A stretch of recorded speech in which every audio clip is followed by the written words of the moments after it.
आज हम संधि व इसके भेदों के बारे में विस्तार से अध्ययन करेंगे। पिछले वीडियो में हमने देखा था संधि होती क्या है, इसकी परिभाषा क्या है, इसके भेद कितने होते हैं, इनके बारे में हमने जानकारी प्राप्त की थी। और आज हम इसकी जो भेद हैं उनके बारे में अध्ययन करेंगे। ठीक है, तो देखो ये संधि है, तो संधि होती क्या है एक बार दोबारा देखते हैं। एक होता है ये प्रथम पद, यहाँ पर प्लस का या फिर योग का निशान होता है। यहाँ पर द्वितीय पद, दो पद होंगे, प्रथम पद और द्वितीय पद। प्रथम शब्द भी कह सकते हैं और द्वितीय शब्द भी कह सकते हैं। ठीक है, और इनका द्वितीय शब्द है उसका तो प्रथम वर्ण और प्रथम शब्द है उसका अंतिम वर्ण।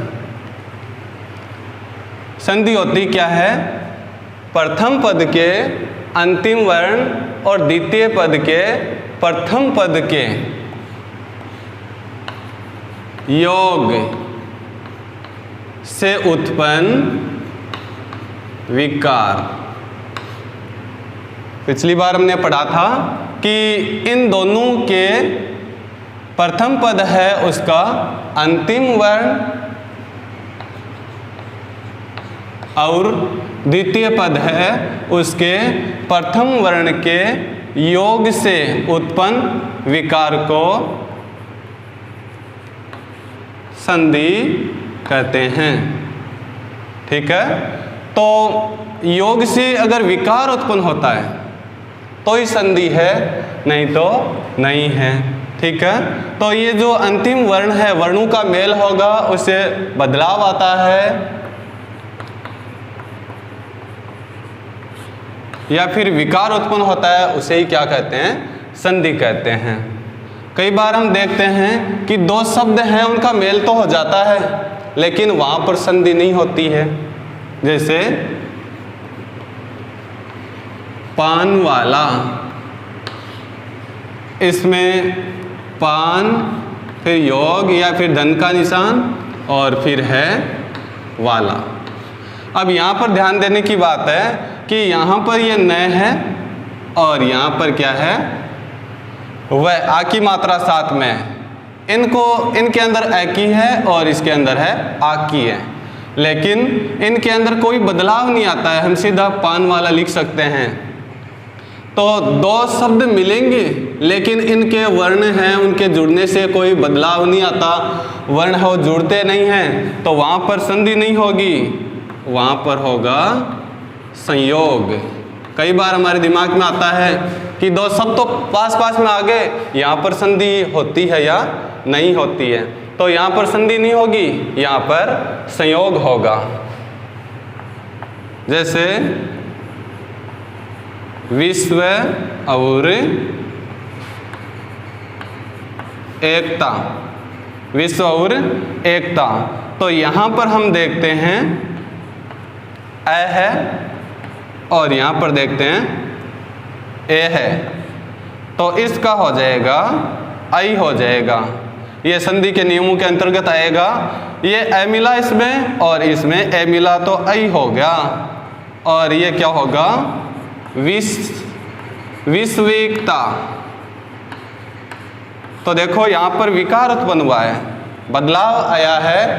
तो जब दो शब्द आपस में जुड़ते हैं और उनमें जुड़ने से अगर बदलाव आता है तो उसे ही क्या कहते हैं, संधि कहते हैं। और अगर बदलाव नहीं आए, कोई बदलाव नहीं आता है, तो उसे कहते हैं संयोग। अब देखिए संधि के भेद तो हमने देखे थे।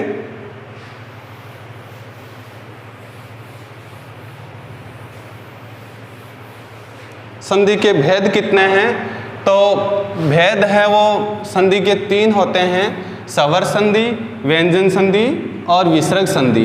अब आपके दिमाग में आता होगा कि ये संधि के भेद वो तीन क्यों है, संधि के भेद चार क्यों नहीं है और दो क्यों नहीं है। तो यहाँ पर हम लिखते हैं संधि के भेद।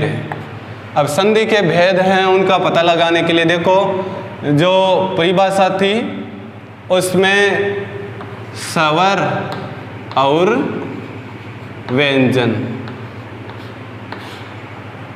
मेल किसका होगा हमेशा संधि में, या तो स्वर का होगा या फिर व्यंजन का।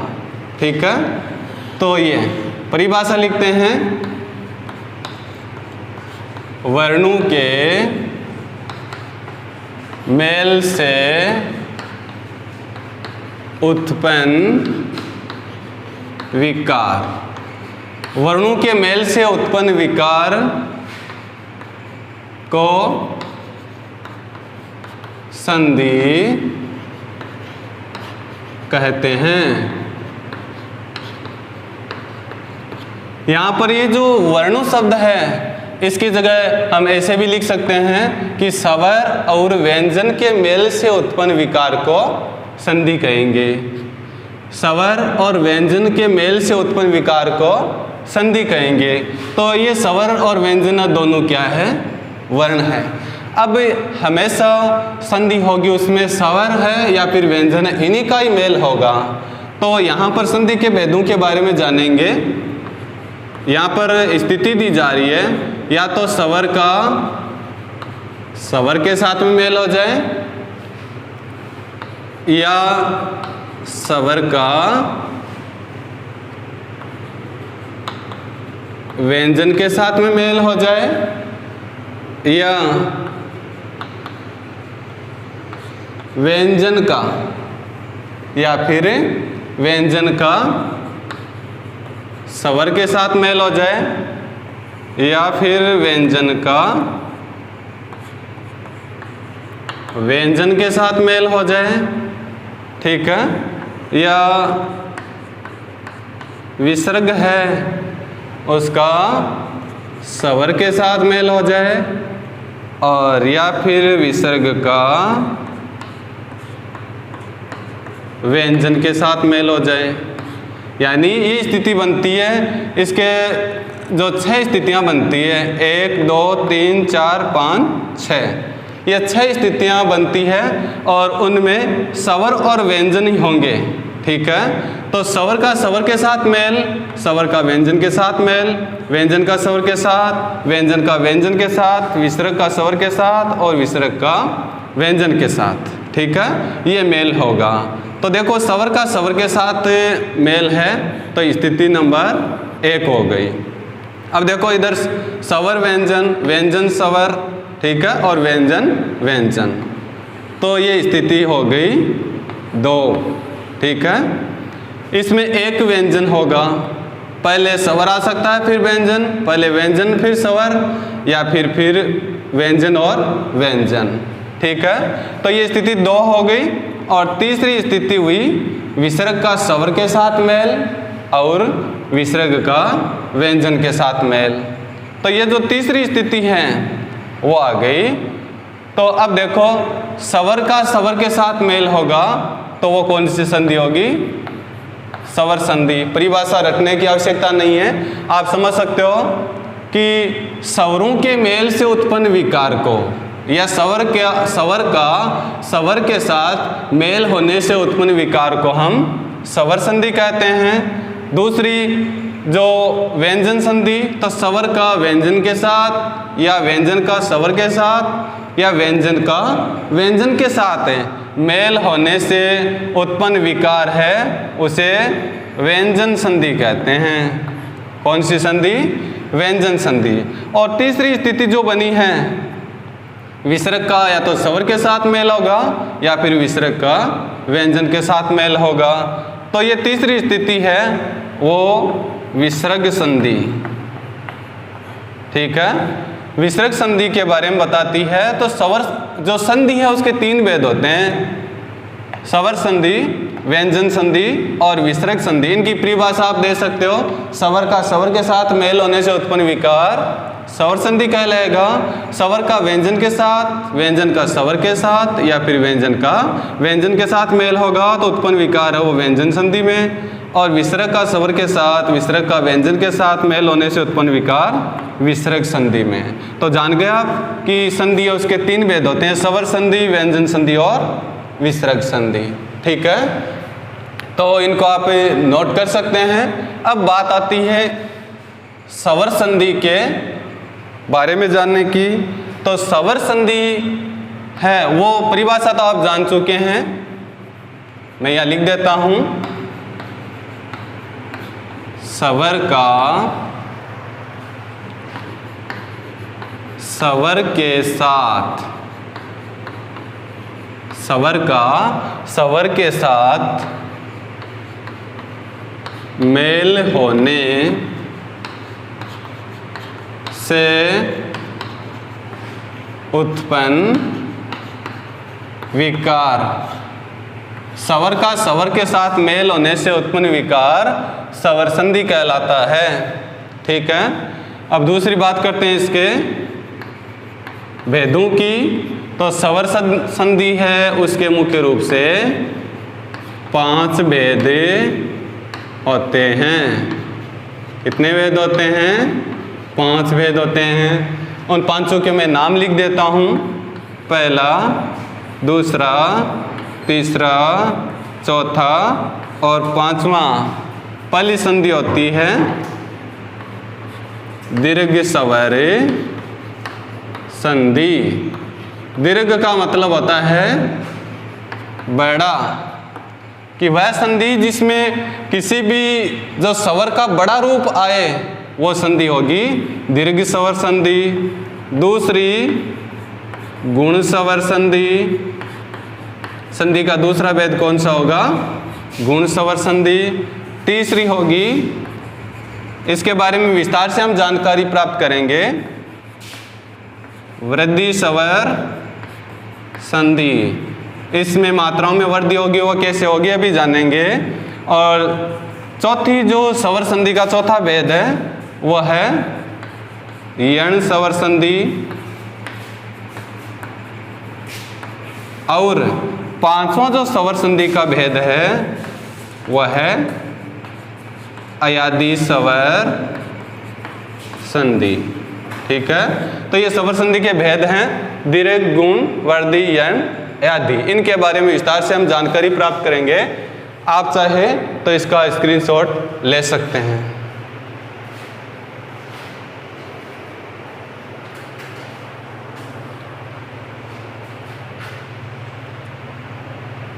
हाँ, मैं इसको मिटा रहा हूं। अब हम पढ़ेंगे दीर्घ स्वर संधि के बारे में। जो इसका स्वर संधि का पहला भेद है दीर्घ स्वर संधि।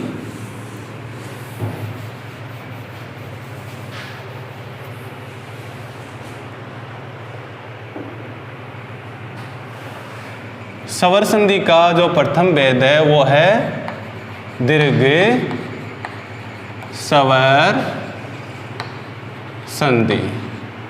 ठीक है, अब दीर्घ का मतलब हमेशा होता है बड़ा रूप, बड़ा रूप। ठीक है, तो स्वरों का बड़ा रूप होगा, वो कैसे होगा वो देखिए। इसमें 3 स्वर होंगे, ए, ई और उ। ये छोटे रूप हैं, ए, ई, उ। इसका बड़ा रूप होता है आ, इसका होता है बड़ी ई और इसका होता है बड़ा उ। तो ये किसी भी, जैसे ये योग का निशान है और यहाँ पर है, तो यहाँ पर और यहाँ पर दोनों तरफ इधर छोटा, इधर बड़ा, इधर बड़ा, इधर छोटा, कैसे भी हो बोले, इधर बड़ा, इधर बड़ा, यानी स्वर है ना ये तीनों, इनके दीर्घ रूप। इसका क्या होगा? आ, इसका होगा बड़ी ई और इसका होगा बड़ा उ। ये किधर भी आ जाए लेकिन इसका हमेशा दीर्घ रूप ही बनेगा। जैसे ए आ है तो उसका आ बन जाएगा, ई है तो उसका ई, और उ है तो उसका दीर्घ रूप उ बनेगा। वो कैसे बनेगा वो हम देखेंगे। ठीक है, तो जब